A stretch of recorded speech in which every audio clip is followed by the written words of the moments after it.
Olive Garden, that's your story. You fan. With your hand. You fan. He took the illy out of fan.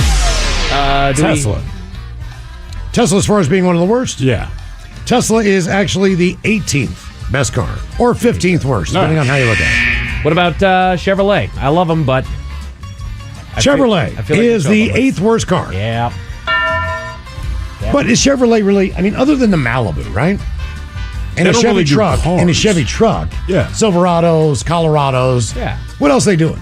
I don't know. Do they still do the Impalas, or are those done? I think the Impala just went away. What about the Volt? They're a little electric. Oh, yeah, those look cool. Yep, the Chevy Volt, which I don't know if they're Corvette. still doing those. Yeah, that's a big one. Yep, the Camaro. Camaro, yeah. They still make a Camaro? I guess they probably do. No, now that you mention it, I think they're actually cycling that thing out, aren't they? I don't know. They might be. Yeah. I don't feel like I've seen a new one in a hot minute. Yeah. Okay. Because it was a great looking car, man. Yeah. You had one, right? Or did you have a Mustang? Nope, you had a Camaro. Yep, I had a Camaro. Yeah. God, it was badass. Okay. He couldn't hold it anymore. They're like 300 feet down, so the water's really cold, so they wear a hot water suit. It just pumps hot water into the suit for you. Yeah. And he couldn't hold it, and it went all over in his suit, and he said, he couldn't stop working. Their time's limited when they're actually going to work. And he could feel it, like, squishing in his armpits. Oh. Yeah, because it just spreads all throughout the hot water suit. Jesus, man. It's making the hair on my arm stand up. Has that ever happened to you? Have you ever pooped in your own suit? No, not in my suit, but I think the most comical part of that is that he didn't have to clean it. Like, once you get topside, you lock your suit out, and the tenders have to clean your suit for you. Do you give any warning, or do you just not say anything and let them discover it on their own? I think they were warned. Okay. What's the... you gotta warn the guy, like, hey, there's poop in this suit. What is the craziest thing you've seen down there? Come on. Okay, I'm just asking. Okay. You have to hit that area code of 206 because that tells the phone that it's right here in the city of Seattle, because some people are going 1-800-803-ROCK, and that is incorrect. I can't stress that enough because I just got a phone call. And when I usually pick up these phone calls, I say, hey, are you calling in with a story? This guy says, no, more of a concern, just letting you know, I think I own the 800 number that corresponds with your number there, because I've gotten 3 phone calls from people calling in to tell me about when they S'd themselves. How did he figure this out? Because he no less than 3 times a month gets phone calls from our listeners who are trying to tell him the stories that they want to put over our Okay, I got you. So he's been dealing this for a while. And the thing is that not all of our listeners wait for the answer to hear who's on the other end of the phone before they just start going into their story. What do you remember what this guy's business is? I don't remember what it was. I tried to look it up, and all I could find was law offices up there. It was BC, Canada. Like, he's close. That is awesome. This poor guy. 206, guys. Make sure it's 206-803-7625. Why does everyone keep telling me about defecating in their own? I don't care how much you pooped yourself. Mercury? No, they stopped making Mercury. What else is teamed up with Jaguars? I brought up Jaguar. Jaguar's not on the list. Not on the list. He said Ford, Lincoln, Mercury. There's Chrysler, Dodge. Dodge is Oh, the yeah. 28th worst car. Yep. Or, I'm sorry, the 5th worst car. So here's a list as far as what Consumer Report says. They say the number 1 car that you can buy is a Subaru. That makes sense. As far as road test scores. They always have great scores. Toyota, number 2? BMW. Really? Lexus is number 3. Okay, that makes sense. Porsche is 4. Sure. Well, yeah. Honda 5. Okay. Audi is 6. Kia 7. Hyundai 8. Nice. Toyota 9. Infiniti 10. Toyota's all the way back at 9. Yeah, it's 9. Damn, dude. And people have them, they love them. Yeah, they run forever. Everybody I know with the Toyota, like the Camry, like they just run forever. You look at that i5 that's rolling by us right now. Count how many Toyotas you got out there. It's endless. I mean, I have an older Acura. It's got over 330,000 on it. So that's fine. Jesus. It's like going to the moon. Acura is number 12 on the list. All right. So can you do some random farts and other noises? Maybe a pep talk from Coach Ted to get Aaron psyched up to be the fraternity president. Oh, damn. For the coming year. Then maybe you guys talk all over yourselves about his farts and how they smell like sauerkraut. Love the show. That from AJ.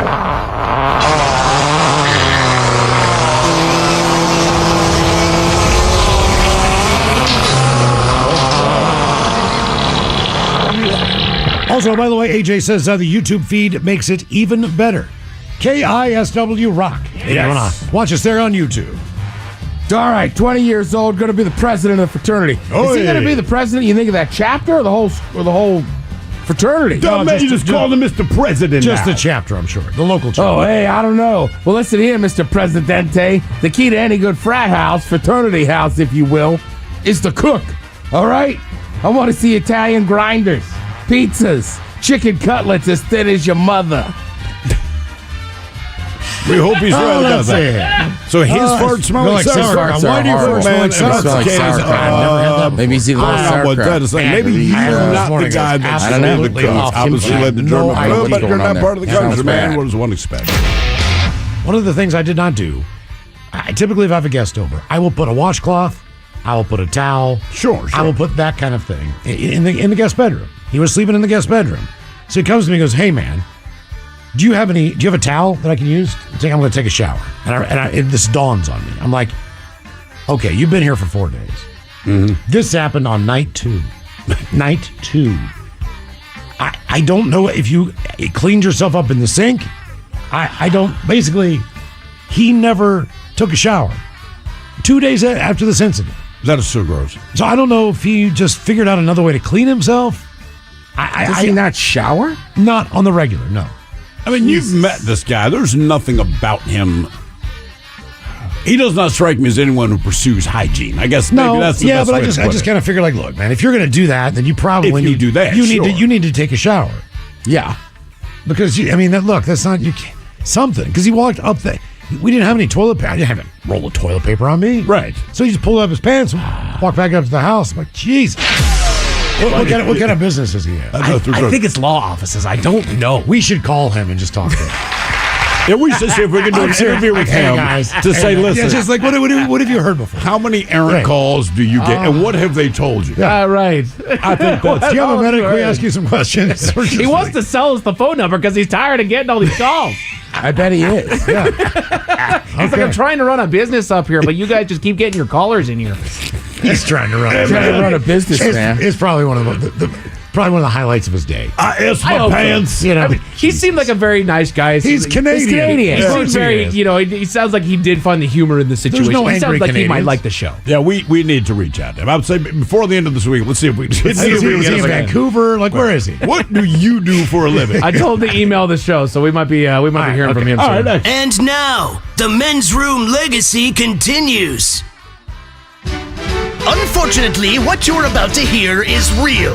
The members of this radio program are simply not that bright, or what some people would call educated. They are merely stupid. They're not trying to offend anyone on purpose. And all have played doctors on TV. You have been warned and are cordially invited to join the party. This is the Men's Room. Forget it, man, and get with the countdown. Get with the countdown. Shake this square world and blast off for Kicksville.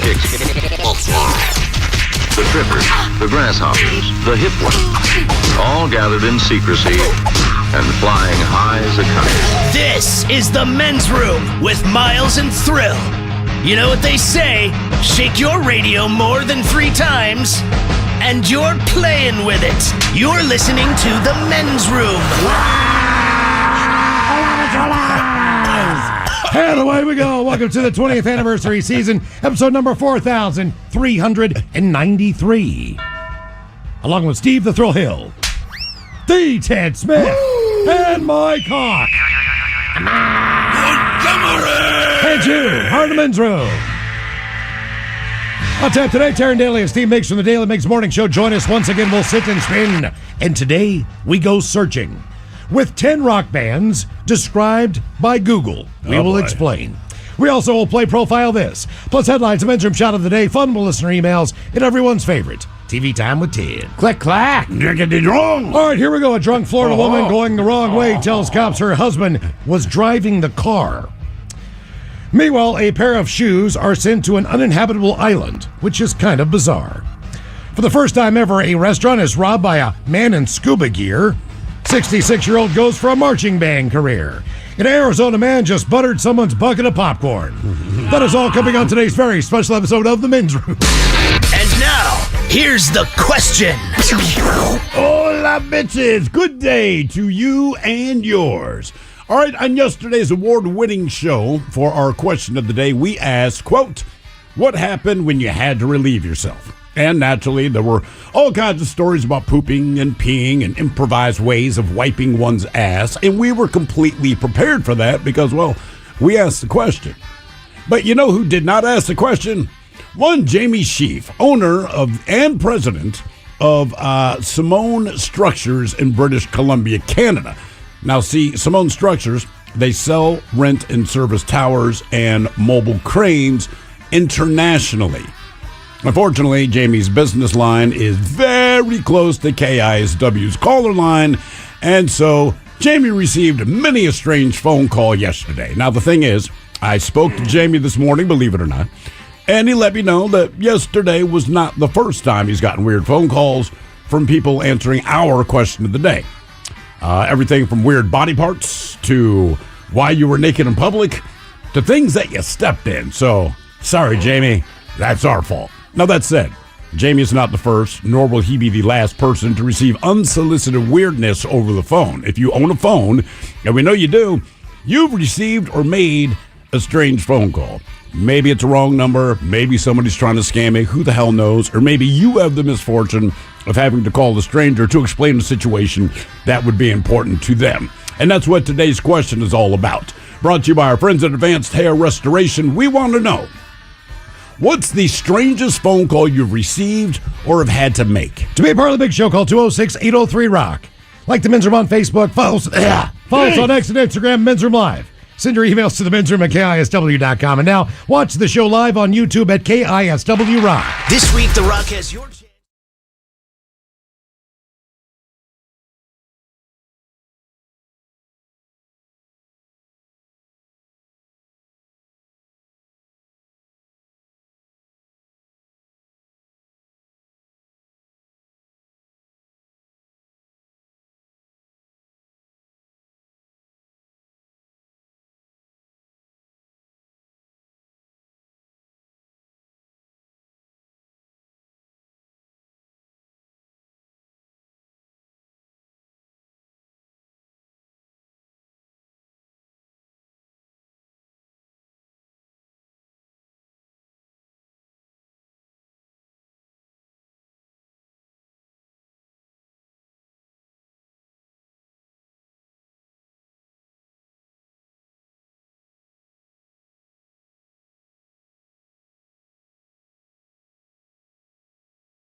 89.9 KISW. All right, Arlo, as we like to do, you do a lot of different types of play-by-play, and you've done everything from cricket to NFL football, which broadcasts on the BBC in Europe. Mm-hmm. Of course, you're the voice of the Seattle Sounders FC, and anything else that you can freelance out and make a buck or two. But it's available for children's parties. Yeah, what has been? Have you had any interesting offers that you've ever turned down? Have you ever turned down a gig? Probably not. I mean, table tennis. What would it take for you to go, no, I'm not doing that? I did. At the aforementioned, that would be interesting, particularly on the radio. At the Athens Olympics, I commentated on archery on the radio. Did you? It was brilliant. What did you say? A tremendous docking point? I mean, what did people have? We had the effects. It was in the Panathinaikos Stadium, so it's been there for thousands of years, and you felt like you were in the sea. Like the Romans, probably. Well, the ancient Greeks. Sure. Who are they? One of the Greasy Sicilians. The Romans may have visited. History, who cares? So there's all these Spaniards. What are they doing? I think, what are you doing here? And there's a Brit. I'm there just to do updates, and there's a Brit who may get a medal, and wherever we follow the medals on BBC Radio, because we don't get many. So if we go and get one, it's a big deal. Bullseye. So it's Arlo, we're coming to you for live commentary of the last round, and I'm looking around looking for an expert that I could have sitting next to me. So I can what did you think to that? Nobody. No Peter Pan. And it's over to Arlo White at the Panathinaiko Arena, where Joe Bloggs is going for a bronze for Great Britain. Yes, hello, welcome to the... and it was a case of having to, just make it up as I went along. What was your call? What was your signature call? All you heard was... He pulls the thingy back. He pulls it back. And I can't remember the bow. He pulls the bow back. And as they did it, they split... It was like a wire, and it splits their nose. Sure. And he said it split his nose, the concentration on his face, and the bead of sweat pours down his forehead. Robin Hood. And then you hear... I'm so dying to make a Robin Hood reference. His little green hat and tights. But you go like, bullseye. For the poor. All you could hear is... and all I could say was, it's away. But then... And you don't realise just how far away the board is in archery. It's about 80 metres, so it takes a while to get there. That means nothing to our listeners. And it goes right up in the sky, in the air, in arcs, obviously. So I'm like, oh, it's gone really high in the air. And it's coming down, and then you hear a doom. It's like javelin. And it thuds into the board. And you just have to know the colour. The crowd goes wild at this point. The crowd goes wild, and I go... All 15 of them. 20! And you're making the rules, you're looking at the rules as the competition. It was scary, but exhilarating at the same time. Like, I can't believe I pulled that off. That's tremendous. And he came fourth. He missed out on the bronze in the end. The Australian claimed to take the bronze. It's away. This might be more difficult than archery. We've got a video up here of our own Ted Smith getting waxed, so we're going to see if you could give us a little color commentary on this epic adventure.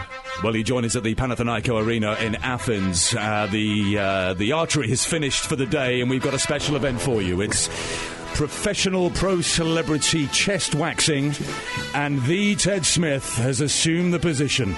There he is, lying flat on his back. He has two able accomplices there. They appear to be greasing him up and preparing him for this, what can only amount to be an absolute ordeal. At the moment, it looks like the video of the alien autopsy from Area 51. And there goes the first strip of wax, and there is a tear pouring out the left eye of the Ted Smith. Boy, that looked painful. John, what did you think? Well, I've seen many waxing in my career, and this is one of the most painful I have ever witnessed. Thank you, John. Back to the action. Ted Smith is actually glaring down at his navel there, wondering how he got himself into this mess in the first place. Here comes another piece of wax. Oh, it's extraordinary. Absolutely extraordinary. I think that may have taken his left nipple off.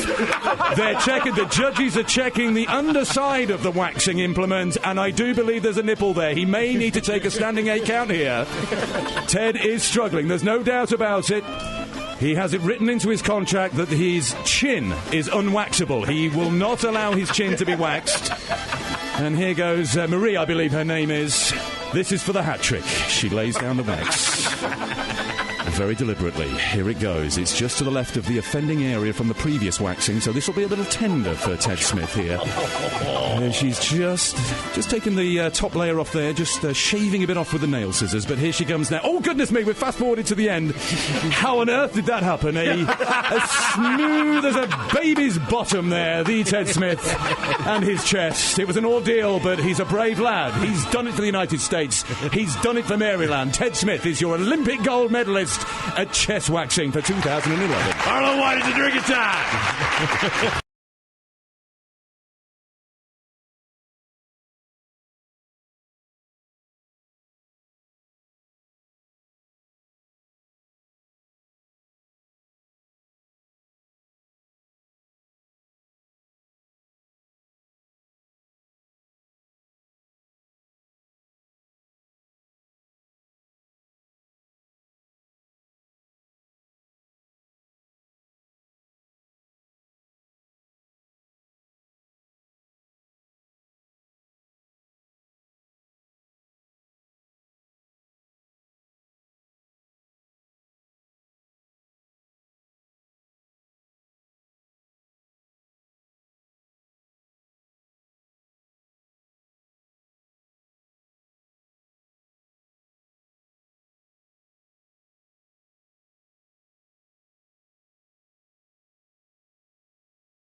You're listening to The Men's Room with Miles and Thrill. 99.9 KISW. All the shows, away we go. Welcome to the 20th anniversary season, episode number 4,393. What a large and a charge program we have for you today. Guaranteed future repeat. Once again, we'll be joined by Taryn Daly, Steve Miggs from Daily Miggs Morning Show. We will sit and spin, and today we go to the well of Google. As yesterday was what, National Google Day or Search Engine Day? I don't know. Either way. It was recent. Here's the deal, okay? So what our own Mike Hawk has done is he has basically taken the description that Google gives for rock bands. All right. He's going to give that description to us, obviously taking about some of the obvious omissions that would tip you off to the band. Right. Then we're going to try to guess the band. So for an example, in the pop world, this female pop artist became popular in the early 80s. Not only did she do movies. Is this Google or you? Me. Okay. But Madonna. I'm doing, yeah, thank you. But she also posed naked, black and white, with pit hair and everything else. Oh, yeah. So that's the description. Then we have to guess who the artist is. I hope it's that clear. Based on the description. Real hairy woman. Hairy. Real hairy. Just a hairy I don't know. town I from thought New it York. pretty easy. I like his descriptions. Yeah. Yeah. That was simple. Naked in just a jungle. Welcome to the jungle. You're going to die. Yeah. Madonna would be the correct answer. So we're going to do 10 rock bands described by Google. You're going to die. You know, I know. And you would. Coming up at 4:30 on Sit and Spin. So what else do we have for you? We do have some exciting news. If you happen to join us for the 20th anniversary party up at Black Raven, one of the things we did, Steve has collected shirts from the 20 years that we've been here. I wouldn't say collected as much as have not gotten rid of. You've kept them. Yes. Unlike me, who wear them out and they pit and then they get the stain underneath and I throw them away. Mm-hmm. I use them as gym shirts and things like that. Respect. Yeah. But either way, we did a little fashion show and we asked you guys to pick the shirt from the previous days that you would like to have a chance to wear again. Yeah. So after the voting went down, the men's room drinking team T-shirt was the winner. Yes. That is now available in the rock shop at KISW.com. Oh, is it? Yeah. All right. There's a devil shirt up there, too. There's a lot of cool flannels, as we get set for the winter months and all that stuff. So if you haven't been to the rock shop in a while, check the new gear out there at KISW.com. What else do we have for you? We have a brand new way for you to check out the show. Yeah. If you would like to enjoy watching us, and I don't know why you would, we are available now on YouTube at KISW Rock. Lucky you. Now, the cool thing is the way Tim is setting this thing up. During the commercial breaks, we're not playing the commercials. Right. So we're running old videos. There is a new segment, In Action News. In Action News, yes. It's also running at the same time. We're filling that time as we can. We will do Sit and Spin today. And before anyone goes, I'm watching this thing on YouTube. I download your podcast. Why is this segment not there? Just to be clear, we want it to be there, but we can't. And it's all based on licensing and the idea of that music. And correct, whether we can play that music or not. Now we're licensed to play it on the radio, but as far as YouTube and some of the streaming services, or not streaming, podcast, right? Well, you can't do it. the platform might not be friendly to music, so you can't put those on. We would like them to be on all the platforms, but we don't want to be sued. It's just that easy. That's why we have to. We want to keep our stuff up there. Yeah. I mean that's what it comes down to. Frankly, like we would get sued and they'd pull down the stream, and that's not just us. That's anyone, unless you get permission from the artists themselves. You can't just play their music up. Right. Now, we're lucky. We did have an artist who's, known around the world who said, you know what? You can play my song. You are. We actually reached out to him and he said, brother, if you want to play my music, man, play it as much as you want. And that man is the man behind the song known as Green Beans. And I mean, we can hammer this thing. Green bean. Yeah. What? Basically, he said, you guys can have this. Green bean. Can you believe this man? Green bean. Who's a member of the Hungry Food Band? Hungry Food Band? Hungry Food Band. Hungry Food Band, yes. Yeah, we actually reached out to him and he said, bro, and honest God true. Yeah. You want to play my music? You can have it. You can play my music. Yeah. Which is what the Grateful Dead did. Yeah, exactly. He's just like the Grateful Dead back in the day. Just like the Grateful Dead. If you Dead. want to tape this stuff and give it to your friends, we don't care. Hey, he inspired a T-shirt. Yes, he did. Green Beans T-shirt, man. Yeah, that was part of the fashion show that we did up there. That's what you want to call it. It's Black Raven Brewing. Okay, so today we have something we found out yesterday on the show. Mike answers the phone and comes back in the studio just shaking his head like you're not going to believe this. You can just see the look on his face like, what? Well, what happened? Yeah. And apparently, the number that we have is very close to a number that an international business has up in Canada. International business. They're not far away. They're in the Okanagan Valley. And if you've ever been up there, that's a beautiful country. It really is. Some of the most beautiful, it's the beginning of when you start getting into the Rockies. All right, Santana. And it's beautiful, man. It's beautiful, man. It's Spectacular. gorgeous. You got to go through that valley before you get to Banff. Stick with beautiful. And Jasper. It's beautiful. It's beautiful. It's beautiful. I mean, like, seriously, you stop and go, that's beautiful. This is insane. It's that pretty. But that's where he's located. Now, he does crane work around the world. And our phone number, and we're not going to tell you what his phone number is. Right. It's the last thing we know what you jackasses would do.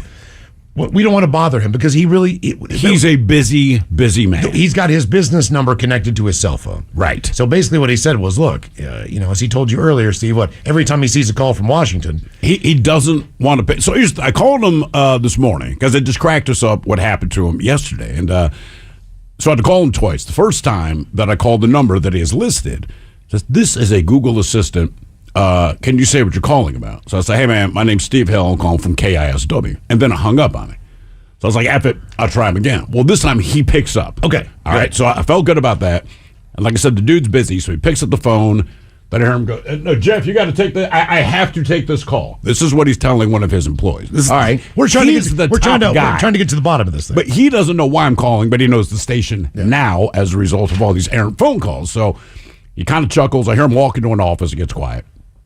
And I said, what's up, man? And I said, listen, we'd love to get you on the show because of the phone calls you got yesterday, which he chuckled about again. I said it inspired today's question. And every day we do a question of the day. That's why you get very specific stories that come your way on any one given day. He's like, okay, that makes a lot of sense then. I said, yeah, we ask a specific thing. So today we're asking about weird phone calls because you were getting them. And he said, look, man, yesterday was not the first time. This, on average, 3 times a month. Yesterday was a little more than normal. It said, but this has been going on for kind of a while because I have such a similar phone number. I said, yeah, I hope it's not a problem. He said, look, first it used to piss me off because I didn't know if people were pranking me, right? Because people would just call, and like Mike said, a lot of times they didn't wait for anyone to ask why you're calling. They just launched in like, dude, I stepped in a pile of dog ass. He's like, but then he got 4 more calls. Like, I stepped on a slug. I stepped on this. So he kind of pieced together. So he goes, now I just fake like I'm the radio station. So typically his first move is he'll say, you won Seahawks tickets. And people go, yeah. And he's like, no, you didn't. Which is awesome. He's playing along. But what's also nice, he said, I would just let people tell me the story. So they would call. They realized this is the wrong number. And I was like, you know what, just tell me your story anyway. And it's like, credit to your listeners. They would tell me. He goes, but keep in mind, like, I'm super busy, man. And yesterday, I'm just hearing about people wiping their ass with a sock or something. He's like, it's not what I expect. So, as a result of this, and he made it very clear, I do international business. He's like, I do business in the States. I do it around the world. I obviously know 206 area code because I'm right up the road in B.C. Yeah. He goes, but I do business in Washington State, but when I see a Washington area code, I'm real apprehensive to answer the phone because either it's somebody who's going to especially pay me during money, the hours of 2 and 6, right? Or 2 and 4:30. Somebody's going to give me money to do something, or someone's going to tell me about stepping in a pile of S. And he goes, but at this point, like, I'm fine with it. I understand that's just how life is. But he goes, it just takes a hot minute to figure out exactly what's going on. So, as he put it, you almost need more than one phone call to come in on any given day. Because he goes, if it's just one phone call, I don't know if someone's pranking me or if they're crazy. If I get 2 phone calls about the same thing, then I know roughly what you guys are talking about. Anyway, tried to get him on today. He's like, look, man, I am super busy. Like, I just need to know. But he wants to come on the show. He does want to come on the show. So hopefully we'll get him on. I emailed him back. He emailed me. He's like, man, as soon as I can make time, I want to go on the show. And he wanted to share some of the stories that he has from our callers. Yeah. And Mike, didn't you say yesterday that he said, please just buy my 800 number? Yeah. Pretty much. He wanted to sell us the number. He's been giving away tickets, too. Oh, yeah. He's got a you're caller number 9. You win the Mariners tickets. It said Mariners, Metallica, Seahawks. He's like, I know it's football season, man, so he's like, I just say Seahawks once it in September. And he's like, people are like, yes! And he's like, you didn't. Like Metallica. Yeah, all of it, man. Oh, wow. Good guy, though, man. Yeah. Good guy. Today we're going to talk about phone calls, weird phone calls. Now, we realize that we were talking about this in the office. We understand that this conversation could get heavy. Sure. We would like to stay away from it if we could, but understandably, you're going to have to make some heavy phone calls in your life and receive them as well. If that's a story you want to tell, that's fine. Have you ever gotten a heavy phone call to find out it's the wrong number? I've gotten heavier phone calls where they weren't heavy as much as they weren't there. So I had a woman who used to call when I was doing overnights, and I was in either high school or at college at this point. All right. And she would call every morning at 3:30 in the morning and ask me what time it was. And I know she had a clock, damn well she did. And she would always ask me what the weather was. Now, I want you to know, at that point in time, and I gave her this, there was an actual number available where you could call. And we had one to set our atomic clocks as far as our stuff in the radio station. We all did. But just like calling a movie theater and finding out what's playing, you could call this number and they would tell you the forecast and the time. I don't know why that was a service. It just was. Yeah, I would always tell her. Because we always wanted to know. Even when you were a kid, you'd get in an argument. My watch says 4:05. Mine says 4:03. And the thing you said to shut your buddy up, I set mine to the radio. Right. Now, she also called other members of the radio station I worked at. I was in there. There was 2 other radio stations. There was an FM and an AM. I predominantly worked on the FM. But as you do on overnights, you do work for both stations. So she knew more of the AM people. Those were her people. Those are the people that she called. And a couple, probably a week to a week and a half goes by, and she doesn't call. Now, every time I work, she calls at about 3 o'clock in the morning, 3:30, without fail. So I don't know what to do. So I mentioned it to this guy named Jeff who worked there, who was a news guy in the morning. I said, hey, has she called you at all? And he says, no. And I said, okay. I said, if she doesn't call tomorrow night, I said, I'm going to call the police line. Now, the difference was, there's obviously 911. Sure. But this was a news AM talk station. So they had all the numbers for the fire chief, the you name it. If it was a city councilman, there was a sheet in there, the mayor. If you needed to call somebody for an interview or whatever, they had that list. You can call it, or you look it up and find it. Yeah, they had a news list that had those numbers. But there was a police kind of spokesperson, right? Right.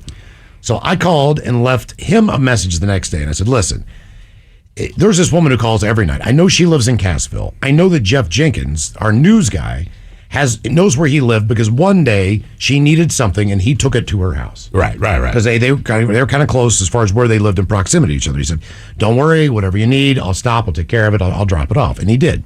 So he knew where she lived. We had no idea. And the police thought, we can't give them address. Jeff knows where her house is. Yeah. So, and also, they could call us back, but we didn't have cell phones. So it's kind of weird to put this together. So what ended up happening was the next day, so that was a Monday, Jeff met a cop at the McDonald's near Cassville because he called the cop and said, "I'll meet you here at 10, 10 a.m., whatever, and we'll go over to the house together. I'll drive. I'll show you where it is." And they went over there, and she had passed on.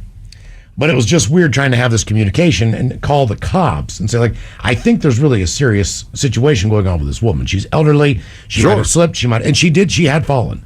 Now, whether she had a heart attack or whatever the deal was, so they had to, they had to get a thing, and they had to go back, and they had to go gain entry to the place. However they did that, and she had passed on. She was older up in age, but it was just weird trying to coordinate this kind of non-emergency, but kind of knowing the end result with cops and not really having the ability. And I'm like, I'm young, so to me, like, I don't want to call the cops. At that point in time, when you're that age, you hate teachers, you hate cops, you hate your principal, for no reason. You just have that. You do, I'm just this anti-authority, man. Right, exactly. Yeah. So I've got that attitude going on, but here I am, and we're coordinating and doing all that stuff. And unfortunately, she didn't make it, but that was some weird phone calls to make and try to gather some information because we did not have her phone number because we did not have caller ID.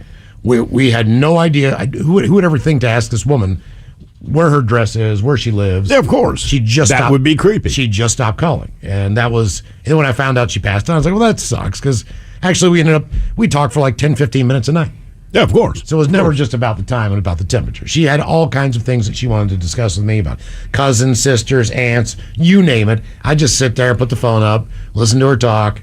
It's the overnight. Yeah, what are you gonna do? I don't have anything to do, but that was my first weird phone situation, I think, from a professional standpoint. I've had 2 bad, weird phone calls since I've been in Seattle.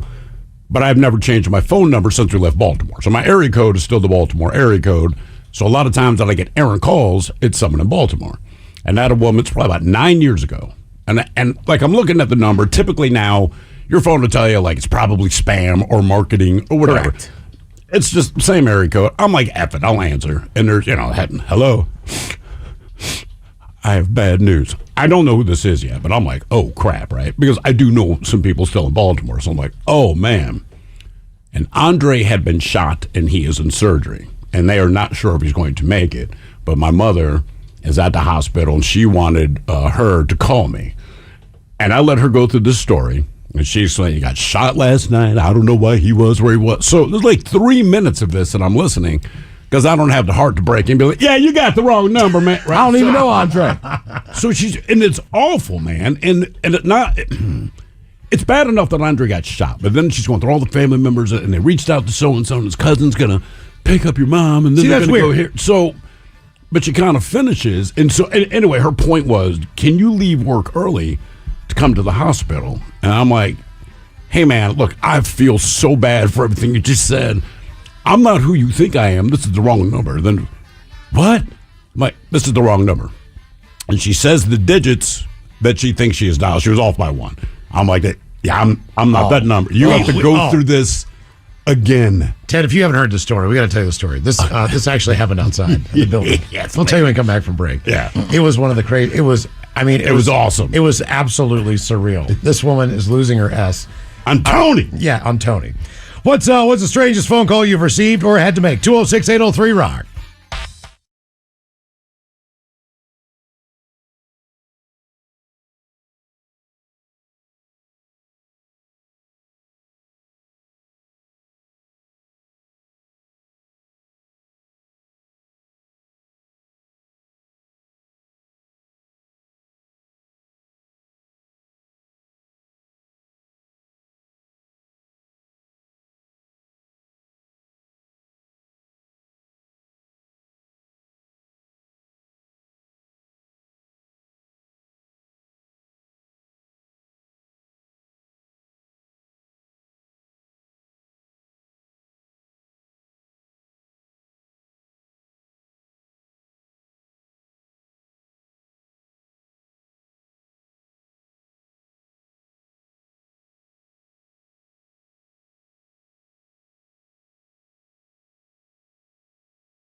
99.9 KISW.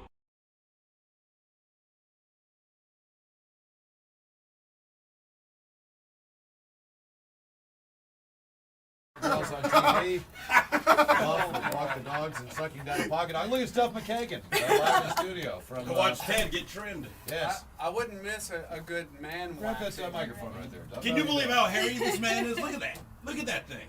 Yeah, so I was saying I wouldn't miss a good man wax. Oh, man. Wow. When is this gonna go down? Right now, Duff. Right now. Right now. Yes, it is. What are you doing? Are we a part of some documentary there, Duff? What are you filming? Bastard. Good to see you, Duff. Are you mesmerized by the pelt? Yeah, it's great. Look at his shoulders. Everything but his head. What's the score with the scissors? Did they actually have to cut the hair back some before They were combing his chest and stomach here. Oh! You all right?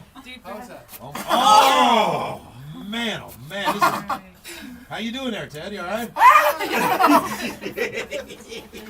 It's just ticklish. Duff, Duff, in the rock and roll world, do you do anything, body wise for your appearance? Anything? Well, you know, the other side. I mean, honest to God. A gentleman doesn't talk about Well, we're talking to you. I got that height when I can, but I don't have. Start this way. I don't have the kind of just body. gonna have it. Not even close. Nobody does, man. Nothing that walks on two legs has that kind of. Look at he's shaking. It's unbelievable. Oh my God. Oh, a couple more emails. Look at how pale he is under there, man. Let's see. I just want to let you guys know the Bremerton Navy Exchange Mini Mart is selling men's room ale. It's about time. That from Denise. Found the delectable brew at Foss Grocer in Kent. I swear, guys, it's like finding gold in the backyard. Oh, fudge! Oh, God! Kelly Closer! Oh! You'll be happy to know that Men's Room Red proudly sharing a shelf with Four Loko at Happy's Market in Ellensburg, Washington. That from Matt. You all right, man? Dude, do a nipple. Please don't cover my nipple with that wax. Oh, it's fun. Give it a try. Ladies and gentlemen, our own Ted Smith, as part of the GTL lifestyle for the month of February, is getting his chest waxed from the Beauty Bar Spa Boutique. Originally, I didn't know we were going to go full frontal on this. I thought it was just going to be the back. No, man, he's going for the full thing because for the tan. I mean, let's face it, man. If you watch Jersey Shorts, the front and the back. So, and Ted has the luxury of being hairy all over, man. And ladies, have you ever seen a man this hairy? I mean, really? Yes. Yeah. Really? They do this for a living, I imagine. Like what percentage? Not very many. Okay. Not very many this hairy. Oh, sweet, I'm in the high percentile! Oh, my God! Boost! That hurts up here, Miles. I believe. Red his face is. Yeah. Somebody needs to be fanning it. Hey, Duff, really, what are you guys doing in here? You guys, what are you filming the documentary? Oh! So we can get a little inside peek on I'm what's sorry, I couldn't hear you. Since he's getting this done, might as well. What are you guys filming? Sort of a docudrama. Docudrama. Yeah. Okay. If you will. And what is it about? Is it about the life and times of Loaded, or what's the idea? Wish I was loaded. we tried. A loaded question. How about the Duff McKagan radio show? The thing that aired on New Year's Day. Oh! Yes! Any more powerful radio shows, Duff? Keep it down, Matt. Sorry, Duff. Lose my train of thought. Yeah, I think we might do that. So is it a book about your life? It's a, you know, became, it's a book about my life. Yes, about my life, about my part in my life that you remember. Well, actually, I remember a lot. Just, you know, I don't think any of us really remember things in a perfect chronological order. And then when you have an editor that I've been sending, I write a column for the weekly, and that's where. Oh, sorry, Duff. But writing in 1,000-word sort of. You know, stops and starts. Has it been therapeutic at all for you? I mean, just when you go back and kind of remember all this stuff? Like something I never, it was like a freight train. And when you start writing about like things. Like a night train. A night train. There you go. Sorry. And, was this your idea, or did someone approach you and say, hey, man? You know, because you're in Guns N' Roses, you get approached about doing books. I have. All of us have for the last 15 years. But I don't have a big urge to tell that story, or I'm not throwing anybody else in the bus. Right. Yeah. No. That's just But you've shown up. But you've shown up in so many other people's books that I have read personally. So it's kind of ironic. I mean, you pop up in everybody's book anyway, from one situation, one story, or another, and now you get to tell your own, which has got to be pretty cool. Whoa, go Gunners! I don't know. Hey, you look high. You look real high and tight there, bro. I almost got the whole chest cleared off already. I know, man. You look like a 12-year-old boy right now up front. Hey Duff, if you don't mind us asking, this is something I'm curious about. How did that that O2 Arena thing come about? That one offer you when you got up on stage. Oh, with Axel. Yeah. How did it come about? I was there on other business. Showed up to London and I stayed at the same hotel every time I go there. Okay. And oh, Ted, poor Ted. That's right. I was All right, kind of interested in we what you're got saying. the lovely ladies from the Beauty Bar, Spa, and Boutique. The lovely Michelle, the lovely Lisa, Duff McKagan, rock and roll star in studio. Ted is getting his front waxed. Sides, ladies, or are we going to go, because that won't look right. It's got to go all the way around, right? I would assume that under the arm is incredibly painful. Man, he looks like a raw chicken. He does. Look at that. Okay. I don't know if Sunlight's ever seen that. Hey, how you feeling, Ted? You okay? Speaking of chicken. Yeah, man. The two lesbian frogs were on the lily pads. You know about this? No. All right, and the one lesbian frog said to the other lesbian frog, you know what? We do taste like chicken. Oh, God, dude. Dad Joke Friday's next. All right. So it just happened. I just got waxed. Actually, I should say just. A few minutes. It happened a while ago. Yeah, we saw it. Yeah, we saw it. Anyhow. So they waxed me. This part, when they ripped out whole hunks, it hurt. I wish I could sit here and say it didn't hurt, but it did hurt. After that, the back wasn't too bad. This was a little sensitive. The lower back kind of hurt, but these things happen, ain't nothing you can do about it. Now with that said, the alcohol, pure alcohol they put on there, thanks Michelle and Lisa, that hurt, that burned too. But now to the good part. Through all the pain, there is glory. Ah! Yeah. Soak it in. I'm saying. That is a smooth man. Woo! Mm-hmm. Okay, you. Just gotta keep these, just staying like this all the time. Is that Arnold? No, but I also agree with Arnold. Milk is for babies. I drink beer.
KISW HD1 Seattle.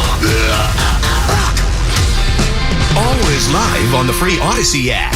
From the Pinky's Plumbing Studio, you're in the men's room. Text the guys at 206-803-ROCK. Men's Room now live for your viewing pleasure. Check us out on YouTube. We are there live right now at KISW Rock. Yes, we is. And our question, what is the strangest phone call you've either received or had to make? 206-803-ROCK. Hello, Cheyenne. Welcome to the Men's Room. Hola, gentlemen. Hola. So, I am a motivational speaker, as you guys know, and one time for a friend of mine who teaches somewhere that shall remain nameless, I did a video interview that it was a motivational speech, but the students had to watch it later on their own, and she called me and told me that somebody gave a review on the presentation I had given. It was a motivational speech, and said that it was very apparent that whoever watched it had to probably light some candles and play some Al Green while they were watching it. So that was an interesting conversation. What do you mean? They thought you were hot? They liked the sound of my voice, apparently. Oh, good for you. All right. Did they review anything about your message, or were they just like, ooh, sultry?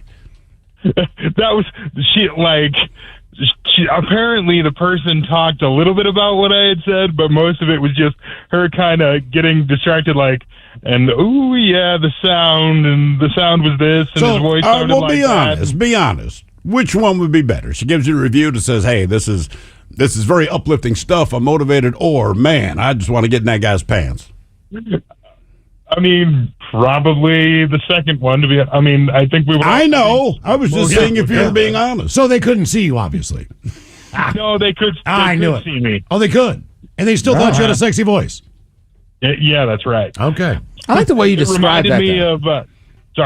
It reminded me of Deborah, like Thrill had back in the day. He knows what I'm talking about. Oh yeah, man. She would call kind of like your old lady, but different. Working overnight. She don't want anything like that. And I'd never met this woman, known nothing about her, but she liked my voice, right? And I'm doing the easy listening station in Baltimore at the time, but I'm doing overnight. So she would call in. It took about 2 or 3 days before she just kind of came clean about it. And she would pull out a vibrator and go to town on herself while I'm doing the show. And the way it works in the studio is, I'm playing, I don't know, Cher or some crap on the air, but I can still have a phone conversation with you and just pipe you through the speakers inside of the studio. And no one hears the conversation, so she's just, I'm like, all right, man. Deborah, hang on one second. WLIF Baltimore's easy listening station. Coming up is, who sang Lady in Red or some crap like that? Michael Cimbello? UB40. No, that's Red Red that's Wine. Red Red Wine, isn't Lady it? in Red is... Is it Michael Cimbello? Is it... I cannot remember. Either. Don't tell me. I got to noodle through. I got it. No Googling. Lady in Red is... Lady in Red. I had to play it probably twice a night every night because it's a long shift. And the song was not new at this time. Is it Simply Red? No. I want to say it's a solo artist, and I can't think of his name. Michael something or other? But I would fire that thing up and then go back to her, and she's still like, doing her thing. I'm like, cool. I hate this game. You're right. It was a solo artist. It's not a band. It's not Michael Cimbello. You're right. Lady in Red. Oh man, I used to play this crap all the time. To the point I was told people I hate this song. This is why I don't reach for the phone. This is what I do all the time with friends. Sure. Can't do that. Can you give us... You got to come up with it. Are there any other hits from this person? Ooh, no, there's a good No, I highly doubt it. No. I doubt it too. Krista Berg. You got it. Yes, it is. Krista Berg. Krista Berg. Yes. Ta-da. Are you glad you knew that? Still works. Sometimes. I had to play that thing all the time. I guess I willfully forgot who it was. Yeah. I hated playing that. So that music was so bad, man. I got to the point that I started hating. Well, I always hated playing the music, but it was a gig, right? It's my first radio gig, and my boss would call me on the hotline, like 3 a.m. You can't badmouth the artist. Well, obviously, Bill, I can because I keep doing it. Okay, well, you shouldn't. And I said, listen, it doesn't matter if I badmouth the artist. It doesn't matter how much I hate the music, because 2 things I've discovered. One, the people that like this garbage I'm playing, they still like it. I have 0 influence. And 2, people are now jamming my phone lines because they think it's hilarious that I'm suffering. And then I had to play Christmas music for 6 weeks. That went over. That was a hit. Not for me, but I effing hated every second of it. And they kept telling me, look, I know you don't like playing Christmas music, but we're that station, right? This is what we do. This is what we play. I said, I completely understand that. He said, can you stop playing the Grinch at the top of each hour? I said, I could, but we both know I'm not going to. And he let me finish my shifts. And I played every also, time. Christmas music is 2 minutes. So you're playing like 20 songs. And that station 20 is songs an hour instead of sad, 10. lonely songs for lonely people. It is. It is. The whole... Especially at night. The show before me, Fran Lang, hotter than God. She was a cool rock chick, but her gig was on this crappy station. And her whole thing was like the dedication thing. Yeah. So people would call, hey, Fran, I want to play this song for Billy. He's the love of my life. He's been incarcerated for the last 7 years. Or, Fran, can you play this song for my wife? I just love her so much. So she had a day that she wasn't going to be in. She asked me if I would cover. I said, abso-frickin-lutely, I'm going to cover that show. The boss said, there's no chance. So why not, man? He said, look, it's like a love dedication thing. I said, yeah, I got that. I'm all about it. He goes, you're going to ruin it. I said, I'm not going to ruin it. I just want to ask each person, like, look, Billy's in jail. I don't know what his ass did, so I get why you call, okay? I get why you call. But if you're telling me you love your husband so much, tell him. Tell him. Well, he can't because wake his ass up. He's in jail. Not all of them are in jail. I didn't understand that. A lot of, I used to listen to that, right? Especially as I would work overnight. So you listen to that coming into work. But a lot of it I always loved was just like, she left. I don't want to get into it. I really messed up. Tell her I love her. It's like, you know what, Jack? You probably screwed this up to begin with. You got drunk and had sex with someone else. Just say it. We're not stupid. Fran can't save you. I know. Are you guys having the butt dials lately? There was a period of time about 10 years ago. My mother keeps butt dialed. I would get butt dialed, or I would butt dial, and I don't. Granted, I never put my phone in my back pocket. No. So however I did it, I did it. I don't know how I did it, but I did it. And like with 3 to 5 minute voicemails at times on people's phones, they're like, "Where are you?" And it's just background noise. I feel like anymore, if I get it, it's because somebody's called me in the car and they forgot to hang up. And that's fair. I understand that. My mother keeps butt dialing me, and because I'll text her like, what's up? You know, they're at the age where half of the relatives and people they know are dropping dead, right? So I'm like, hey, what's going on? She's like, I butt dialed you. So I would send her the same message back. What did your butt want? Yeah. Can you tell your butt to stop calling me if it does not want to speak? Here's a good one for you. Does she not have a password on her phone? Bro, I don't know. I do not know. And I don't have phone conversation. I don't have conversations about her phone with her. So because I don't want to tip her off to something she might not know. So local musician Aaron Jones. Yeah. All right. So this is what I'm assuming. I should probably call him and get to the bottom of this. All right. He calls me randomly about once or twice a week. Okay. Right. And as soon as I get ready to pick up the phone, he hangs up. Mm-hmm. So I know damn well what's happening. He's got a couple miles in his phone. All right. I think he's only got you, and he just wants to mess with you. And he's hitting the wrong one. Well, you want to call him right now and find out? Yeah.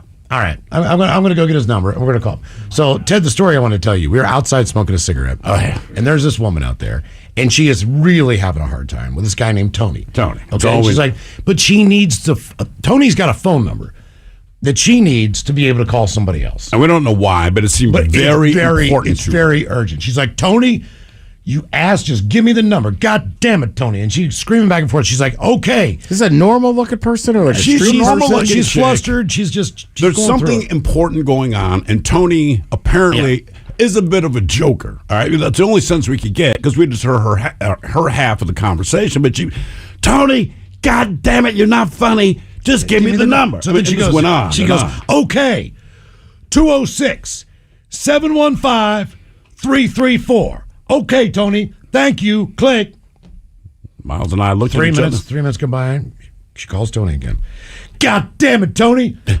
That's not the right number. Give me the number.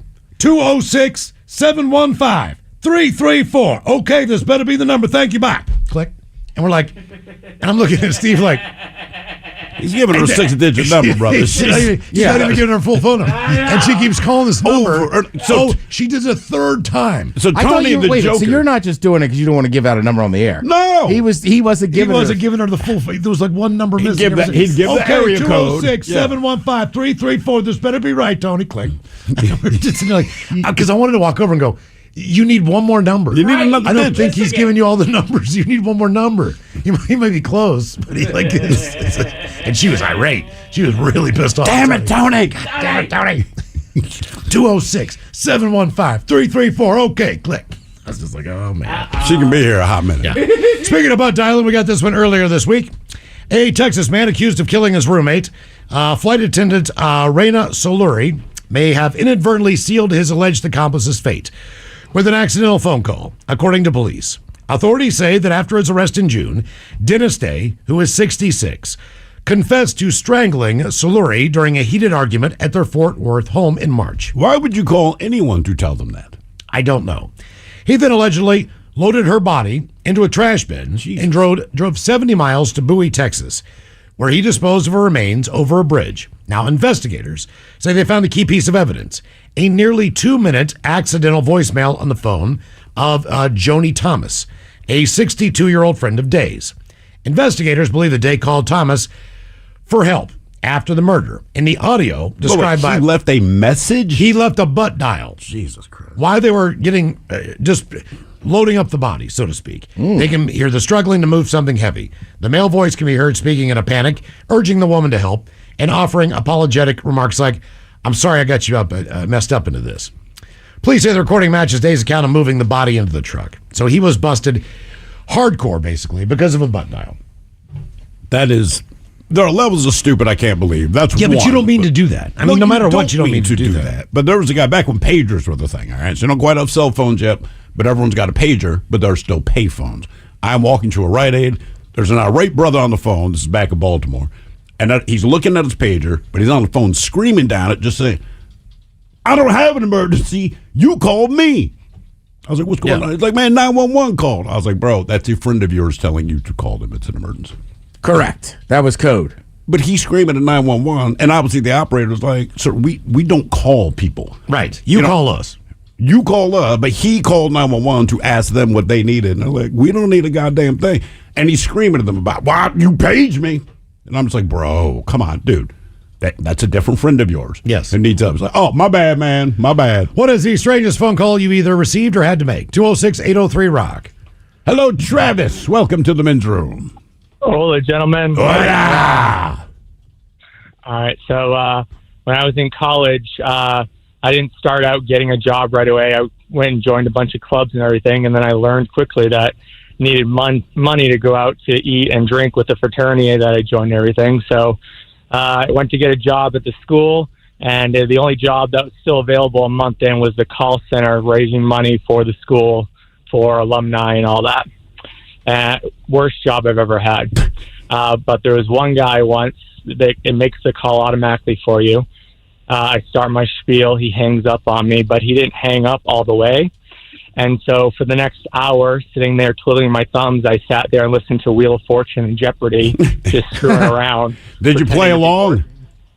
Yeah, because the computer, when the manager walks by, shows that the call is still connected.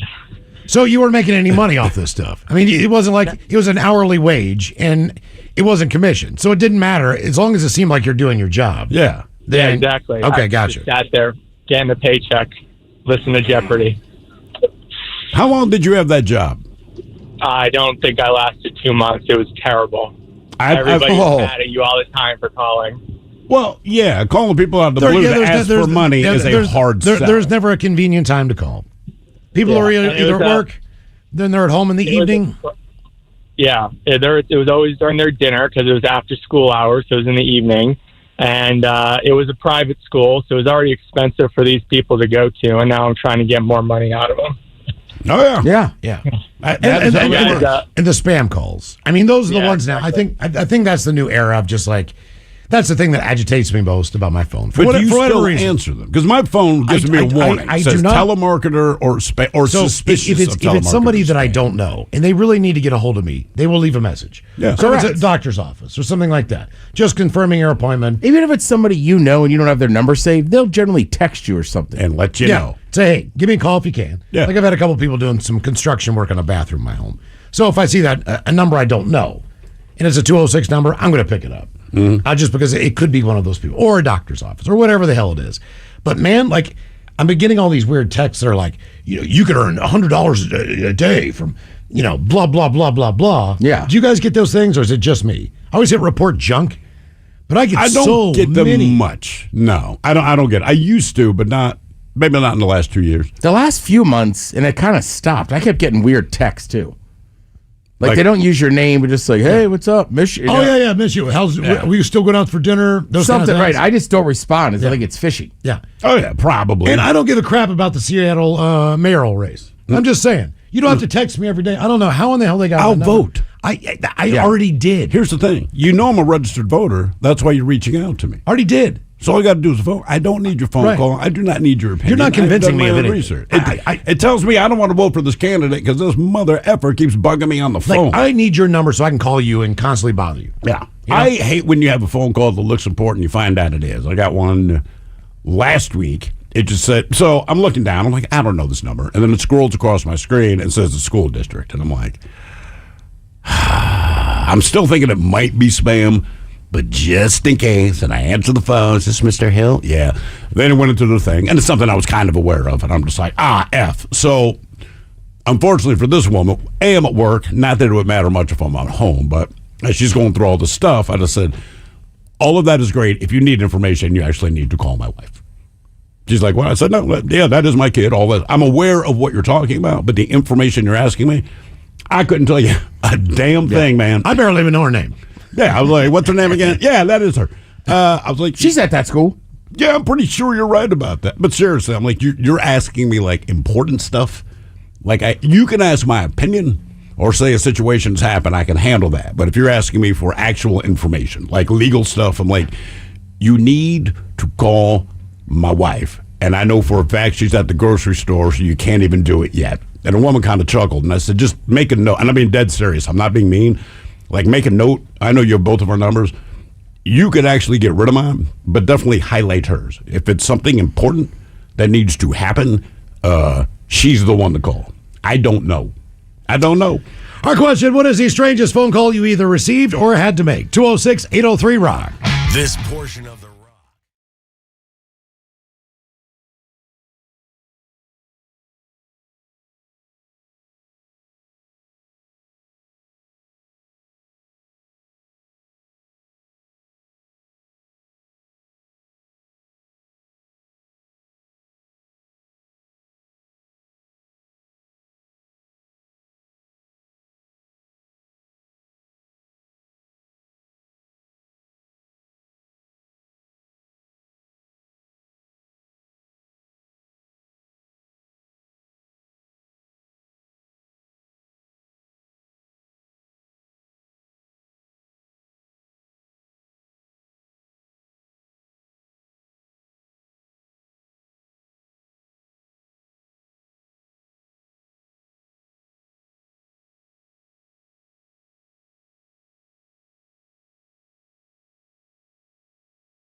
KISW. I would never live in a place called Hang-a-Beaner Avenue. I would never live on that street. Never. Speaking of, let's play a little game here real quick. Is it black? Uh-oh. White? Uh-oh. Mexi? Or Jew? You're a professional. You should be good at this. I am a professional at this. Okay. What do you got, Steve? You know what? These, and we've done the game a lot, so we've gotten used to just how people operate. But I feel that these are easy. In this case, I won't give his name. 24-year-old guy, all right? Uh-huh. He's drunk. He goes to a restaurant. White guy. Done. If he was done, that was a white guy? Done, yeah. White guy. Yeah. How did you know that, Brad? Yeah. Well, because he got drunk and went to a restaurant. He got drunk and went to a restaurant. Now, had that just been this guy went to a restaurant, it would have been a black guy complaining about the service. Exactly. See, but the fact that he got drunk and then went, telltale sign. And, right there. And Jews don't get drunk before going to the restaurant because they know they have to barter for the bill afterwards, so they want to be of sane mind when that happens. When they haggle. Yeah, when they haggle. For they're not going to be able to figure out what a perfect 15% I don't know. It's kind of like being a detective, this game. Yeah, but he nailed it instantly. I know. Instantly. Bro. Instantly. You're already drunk, went to a restaurant, white. All right, Yeah. this case, an angry husband. He's accused of strangling the family cats. White, Mexi, or Jew? Well, I would say that it could be black just because he strangled the cat, but then I'd say not black because he actually had a cat. Right, that's not really black thing. The Mexican would have eaten the cat. Right. It sounds like a white story, but I feel like it's a trick story. Go You know Jewish. what? I don't know one Jewish guy because Jews they're not really violent. They're not to strangle the cat. Now, had they sued the cat? No, the one guy did cut up the 9-year-old in New York City the other day. You know what? Oh, that's right. I would go Mexican. Go Mexican? Yeah. Yeah, I'm going black on this one. Going black? Yeah. Miles, what do you think? I'd say straight up white. White people own cats. Did? It's white. White people love cats. It's white. Yeah, Come on, That's man. what I thought. I thought it was a trick story. That's Black all. That's people what I would shoot said. Black people would Just shoot that the cat, not strangle the cat. That's true. White That people is strangle true. people. That's true. Shanking happens from the Mexi side. That's true. You're right. Yeah. Well, it's just like if tomorrow a story comes out that somebody robbed a liquor store at 6:05. The liquor store opened PM at or 6 AM? o'clock in the morning. Okay. And he got away with $32.46. You know that's a Mexican who didn't do his homework. On the other hand, if somebody tomorrow steals $7 billion, white man, that's the difference. Or Jew. Ted, we Madoff. That's right, Madoff. But he didn't steal, he embezzled it. That's exactly That's it. not stealing. That's a white word Now, for Keating, stealing. Keating Lincoln stole it. Is it drinking time, Ted? Is it drinking time? Deserves to be recognized.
KISW. The shenanigans continue.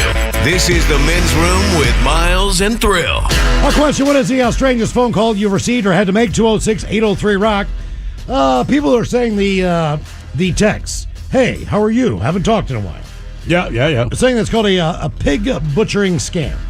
The pig butchering scam. All right. Basically, the idea is from the agricultural world to kind of fatten up, so to speak, the victims before you take advantage of them. Okay, you gain a level of you. trust.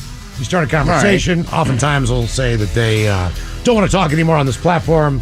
Maybe want to go to email or WhatsApp or whatever. And but then they from never there, say who they are. They're just trying to befriend you and then get you Correct. to invest in whatever crypto thing they've got going on, or transfer money to an African prince or whatever. Or an astronaut stuck in space. That's exactly right. Or Brad Pitt. That one was bad. It's real bad.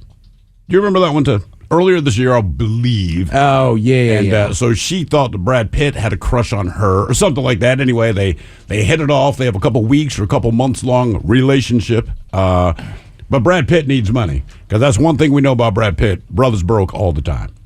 So she sent a bunch of money. Then a lady more recently, one of the astronauts is stuck on the space station. Now, I don't know why you need cash on the space station. There's no ATM. It's not like you're paying for anything when you're up there. And she fell for that one. Yep. Elderly woman in Japan sent thousands of dollars to a trickster who claimed to be an astronaut trapped in space and in danger of any moment of suffocating. This is horrible. And money would help how? In fairness to the lady, though, she thought they were also in love. So he'd also communicated that. Sure. This is back to the, I guess, pig butchering world. Look, my wife could be stuck on the space station. I love her, but I'd be like, baby, me sending you money ain't going to solve anything up there. The 80-year-old pensioner lives in Sapporo, the capital of Japan's northern island. And a delicious beer. Okay, I was going to say, that's how I know it. I just learned of that right now. Met the scammer on social media in July. Police said describing it as a romance scam. Not only did the scammer claim to be a male astronaut, but he soon broke the news to her that he was in space on a spaceship right now, and urgently, he was under attack and in need of oxygen. Under attack from what? I'm not sure. Just under attack. So what else? In space. What else could he do but plea for the stranger he just met on the internet for help? Now, naturally, cash was the only solution to this unfolding orbital crisis. So the scammer convinced the lady, who lived alone, to electronically send around 1 million yen, or $6,750 to buy oxygen. How that oxygen was supposed to be immediately delivered to anyone's space is anyone's guess, but that's enough money to keep the lights on at the International Space Station. That's all it takes. How much? Costs around $1 billion $6,000 per year in maintenance for upkeep. Yeah, but only $6,000 for the lights, Miles. Come on, man. But she was trying to help the guy, but she was ultimately scammed. How do you not look? I feel like if you can run a scam that easily, at some point, just my moral code would not let me follow through. Think about this guy's story, right? This is not elaborate. I'm on a spaceship. I'm under attack. I'm running out of oxygen. If you give me $6,000, I can keep breathing. Like, if somebody actually fell for that, who's not a child, if someone fell for that, I'd be like, dude, let's stop the scam. Like, I don't feel right taking this person. I would feel better mugging you for the money. Yeah. Because at least you can put up a fight. Jesus. I mean, that's so ridiculous. The scamming stuff is ridiculous. I mean, I've heard a lot of bad ones. That's so stupid to me. I mean, it's happened to both my parents, right? Like, my dad got caught in one where the guy called and was like, your computer's all messed up. And I don't know what the hell he was doing on that thing. But, yeah, he sent that guy a lot of money because, like, it's the only way it's going to get fixed is this and that. Right. So then, right, we had a couple, as you would say, come to Jesus conversations of, like, do we need to put you in a home? Because obviously, well, no, this and that. And then... How much money do you think he sent? Honestly, he sent him like 30 G's. Wow, man. Yeah. And then my mother, recently, we were already kind of on that line. And it's hard, right, to tell these people they can't have a car or this and that anymore. Sure. But some scam, and she went to the bank. And thankfully, the bank, because there's stuff on her account now, like called my brother and was like, hey, so you know, she was just in here and took out a couple grand in cash. Ooh. Right. So then they call. So then by the time my sister had talked to her, she was like going to meet him in a parking lot to like give him the cash. Right. And thank God my sister, she was close. and drove over there. And then as soon as my sister called, they hung up and didn't She was show not up. in the parking lot, though. She was still in that parking lot. She was waiting for the person to show up. Correct. Jeez. Wow. Wow. That is terrifying. What was the scam? Do you know? Like, what did they do to entice my her? dad's, I remember, because this was years before he passed away. Yeah. So he should have known better. But my mind was, I don't know. I just know it happened. And the thing is, some of them, they do it so quick. And they know how old the person is. Oh, yeah. If they have all their facilities or if they're kind of losing it a little bit. So it's not that hard to kind of. I mean, they can get you on the computer because they say something like, I read one today, basically. We're calling from Microsoft. There's something up with your computer. Potentially, this is going to happen to your computer. But look, if you reboot it, you can avoid this thing. And this guy started going down the trail. And it's about 30 minutes or something like this. But at some point, the guy's like, hey, just give me your password. We can solve it from our end, on the Microsoft end.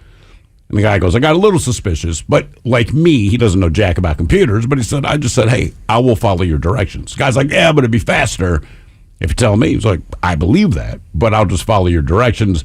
That went on for about 5 minutes before the other side finally hung up. And he's like, all right, I avoided something. But his point was to people like me, like, look, when you don't know anything about a computer, and they call you and tell you, like, look, you're about to be in a world of hurt because, I don't know, something's wrong with the program or hackers have gotten in, all this kind of thing. It's like you do get scared. Yeah. And you don't want to do it. But it goes, just the fact that the guy was not willing to let me do it on my end. It's the only tip-off.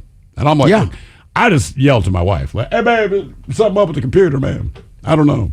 I mean, I almost got caught on one. It was something like my power bill or something. That was a big one about a year ago. It was probably like 3 years ago, but same thing. And I'm like out on a Saturday afternoon, and it sounded professional, and I was just flustered. And then finally, it's like, and I was like, wait a minute, I can't go to any office. Right? You just want my bank info? And he's like, yeah. And then I was just like, oh, and I think I even said like, you almost got me. Right. But like, I was that oh close. man, sorry, so close. Yeah, but it's the same thing, right? Like, I don't know. You got stuff going on, and then, I guess it's not that crazy. They're just like, oh, the payment didn't go through. We don't want to cut your power off. It's like, I don't want my power cut off. Of course. Nobody. Yeah. So, yeah, I mean, hell, I almost fell for it. I got a buddy who got the call probably, I guess it's been 10 years. So his father had passed away. I know his mom was elderly to the point where I'm not sure her situation, if she still lived by herself, whatever the deal is. He gets a call at work from a woman who claims that they're half siblings. Okay. They have the same father. Now, the father had passed away. The mother is still alive. My buddy's mom. Yeah. Not the mother of his half-sister. Okay.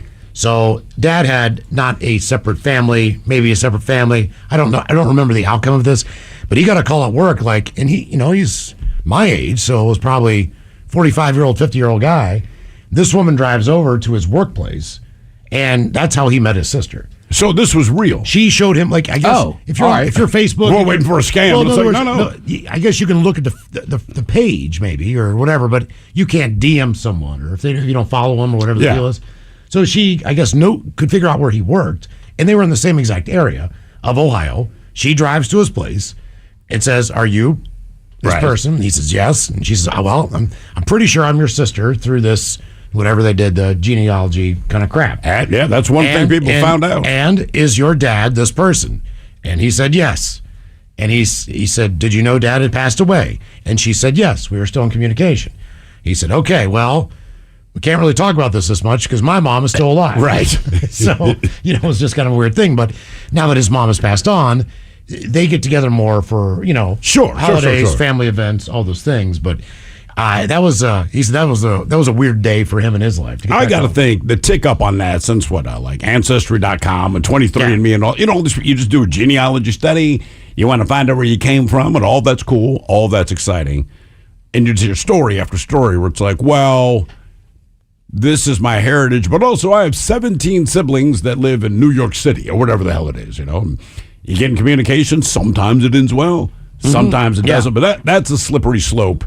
I think when you do that, and the one thing I even said to my parents, I'm like, I was thinking about doing it.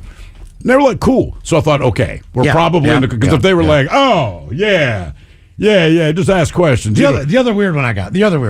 I was about 16, 17 years old. So the studio line, you call for requests, and keep in mind, I'm one of these people who I'm young.